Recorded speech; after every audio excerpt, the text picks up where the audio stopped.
বাংলাদেশ জামাতে ইসলামীর রামগঞ্জ পৌরসভা ৩ নং ওয়ার্ড রতনপুর দোরেয়ালী পাটোয়ারি বাড়ির বিধবা নূর জাহান বেগমকে ৩ নং ওয়ার্ড জামাতে ইসলামীর পক্ষ থেকে একটি ঘর নির্মাণ করা হয়। ঘর উদ্বোধনের সময় প্রধান অতিথি হিসেবে উপস্থিত ছিলেন রামগঞ্জ উপজেলা জামাতে ইসলামীর আমির, জামাত মনোনীত এমপি পদপ্রার্থী জননেতা নাজমুল হাসান পাটোয়ারি। বিশেষ অতিথি হিসেবে উপস্থিত ছিলেন রামগঞ্জ পৌরসভা জামাতে ইসলামের আমির, উপজেলা ভাইস চেয়ারম্যান জামাত ইসলামের মনোনীত পদপ্রার্থী অ্যাডভোকেট হাসান আলবান্না। সভাপতিত্ব করেন ৩ নং ওয়ার্ড জামাতে ইসলামী সেক্রেটারি জামাত ইসলাম মনোনীত ৩ নং ওয়ার্ড কাউন্সিলর পদপ্রার্থী জনাব রায়হান পাটোয়ারি। আরও উপস্থিত ছিলেন ৫ নং ওয়ার্ড সভাপতি শাহ আলম, ৩ নং ওয়ার্ড জামাতে ইসলামের সহ সভাপতি মাওলানা আবুল খায়ের। আরও উপস্থিত ছিলেন ৩ নং ওয়ার্ড জামাতে ইসলামের সহ সভাপতি জনাব সরোয়ার মোল্লা। এছাড়াও আরও উপস্থিত ছিলেন ওয়ার্ড জামাতে ইসলামের নেতৃবৃন্দ এবং এলাকাবাসী। কিন্তু জামাত ইসলাম বাংলাদেশের সবচেয়ে ধনী সংগঠন জামাত ইসলামের নাম, অর্থাৎ আমাদের প্রত্যেক কর্মী ভাইদের পকেট আমাদের এই সংগঠনের টাকা, পকেট থেকে সংগঠন ফান্ডিং হয়ে থাকে। অর্থাৎ আমরা যে কোনো কাজের উদ্যোগ নিলে সেই কাজটা অতি দ্রুতই আমরা সম্পাদন করতে পারি। শুধুমাত্র নামাজ, রোজা, হজ, যাকাতটাকে আমরা ইবাদত মনে করি, কিন্তু এটাই শুধুমাত্র ইবাদত নয়। আমাদের জীবনের প্রাত্যহিক সকল কর্মকাণ্ডই কিন্তু ইবাদত। আমার ব্যক্তিগত কাজ, আমার পারিবারিক কাজ, আমার রাজনীতি, অর্থনীতি, সমাজনীতি, এরপরে হচ্ছে আমাদের এই যে সামাজিক কাজগুলি, একজনের বিপদ আপদে পাশে দাঁড়ানো, মানুষের বিপদে মুসিবতে তার সহযোগিতা করা, মানুষকে কোথায় দুর্দশায় অবস্থায় আছে তার খোঁজ খবর নেওয়া, এটি অনেক বড় একটি ন্যাকের কাজ, এটি অনেক বড় একটা সওয়াবের কাজ, এটি অনেক বড় একটি ইবাদতের নাম।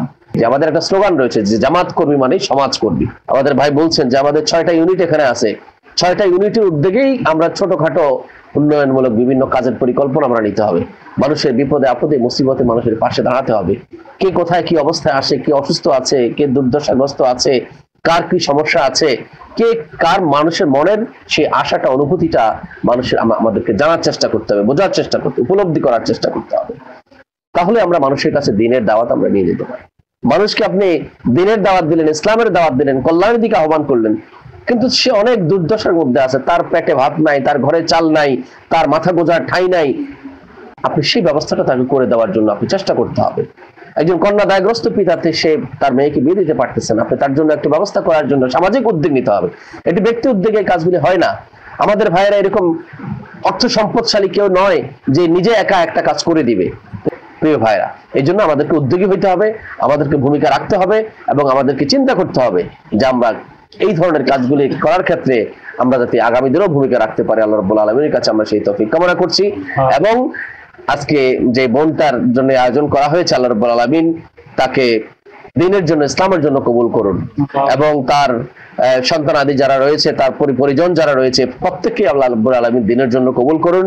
এবং এই বাড়িতে যারা রয়েছে, বসবাস করতেছে, আমরা প্রত্যেকের জন্য দোয়া করছি প্রত্যেকেই যাতে আল্লাহ রাব্বুল আলামিনের এই দিনের কাজে, মহতি কাজে, সামাজিক কাজে তারা উদ্যোগী হতে পারে।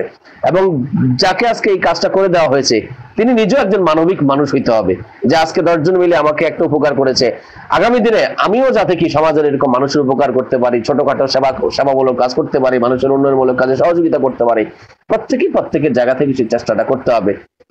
এই উন্নয়নমূলক কাজ, সেবামূলক কাজ, আরেকজনের উপকার করা, মানুষের পাশে দাঁড়ানো, এটার জন্য খালি অর্থ হইলে হয় না, মন লাগে সেটার জন্য।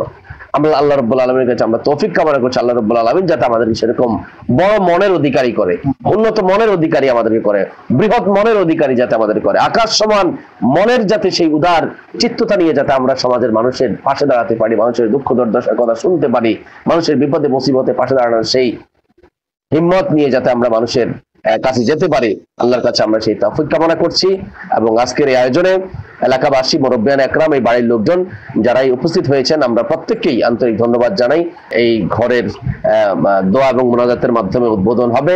আল্লাহ রাব্বুল আলামিনের কাছে আমরা তৌফিক কামনা করছি এই ঘরের সকল বাসিন্দাকে আল্লাহ রাব্বুল আলামিন সুস্থতা দান করুক, তাদেরকে কামিয়াবি দান করুক এবং তাদেরকে আল্লাহ রাব্বুল আলামিন দিনের জন্য কবুল করুন। আল্লাহুম্মা আমিন।